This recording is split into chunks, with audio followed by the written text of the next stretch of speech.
केरल का भगवान अयप्पा का सबसे बड़ा सबरीमाला मंदिर आस्था का बड़ा केंद्र है, लेकिन विवाद भी कम नहीं होते।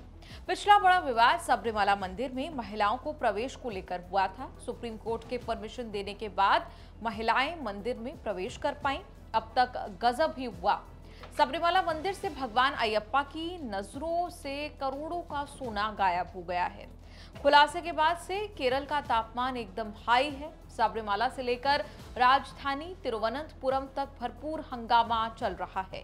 विधानसभा में लेफ्ट की सरकार पर मंदिर चोरी का आरोप लगाकर कांग्रेस के यूडीएफ ने एकदम चढ़ाई कर रखी है। विपक्ष के नेता वीडी सतीसन ने वार्निंग दी है कि जब तक देवस्थानम बोर्ड मंत्री वीएन वासवन इस्तीफा नहीं देते, विपक्ष सदन नहीं चलने देगा। मामला इतना बड़ा कि केरल हाईकोर्ट को खुद संज्ञान लेकर बड़ी जांच बिठानी पड़ी। हाईकोर्ट ने चोरी के मामले में जांच के लिए एसआईटी बनाई, जिसे आईपीएस एस शशिधरन लीड करेंगे। आदेश हुआ कि जांच की जानकारी लीक नहीं होनी चाहिए। विजय माल्या देश के बड़े बिजनेसमैन रहे हैं। दुनिया जानती है कि उन्होंने कितनी रईसी के साथ जिंदगी जी और बिजनेस एम्पायर खड़ा किया। भारत में विजय माल्या भगोड़े पुकारे जाते हैं क्योंकि बैंकों से 9,000 करोड़ का फ्रॉड करके भाग गए। बहुत कम लोगों को पता होगा कि विजय माल्या भगवान अयप्पा के इतने बड़े भक्त थे कि हर साल एक बार जरूर दर्शन करने जाते थे।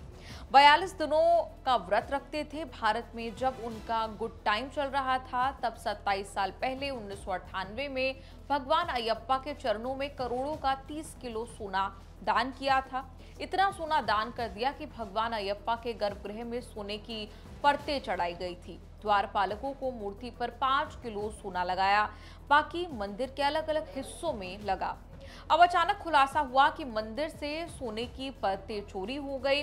मिजोरम के पूर्व राज्यपाल और बीजेपी कुम्मन राजशेखरन ने खुलासा किया कि माल्या वाले सोने की परतें गायब हो चुकी हैं। 2019 में जब मंदिर का काम चल रहा था, तब हटाई गई सोने की परतों की जगह तांबे की परतें लगा दी गई।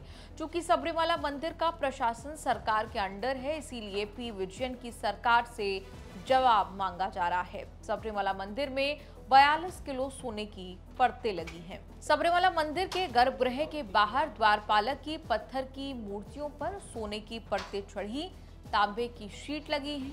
उन्हीं शीट्स के जरिए सोने की चोरी के आरोप लगे हैं। 2019 में गोल्ड प्लेटेड पैनल रिपेयर के लिए हटाए थे।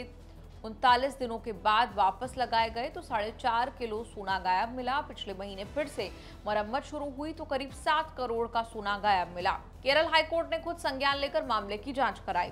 शक के घेरे में है उन्नीकृष्णन पोट्टी, जिसने 2019 में सोने की परत चढ़ाने का काम अपने खर्चे पर स्पॉन्सर किया था। चेन्नई ले जाकर स्मार्ट क्रिएशंस में पॉलिश कराई थी। उसी ने पहले सोने की परतें लगवाई।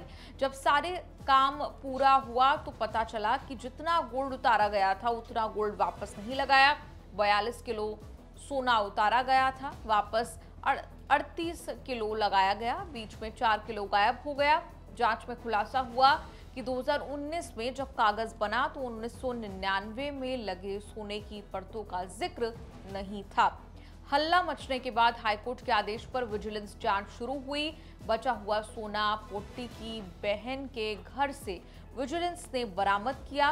कोर्ट में सुनवाई के दौरान खुलासा हुआ कि 2019 में उसने त्रावणकोर देवस्थानम बोर्ड को चिट्ठी लिखकर मांग की थी कि बचे हुए सोने का इस्तेमाल शादी में करना चाहता है। कोर्ट ने इसे बेहद गंभीर मानते हुए कहा कि लगता है देवस्थानम बोर्ड के अधिकारियों ने पोट्टी के साथ मिलकर ये काम किया। बोर्ड ने मंदिर की कीमती सामान का सही रजिस्टर नहीं रखा, जिससे गड़बड़ियां छिपाने में मदद मिली।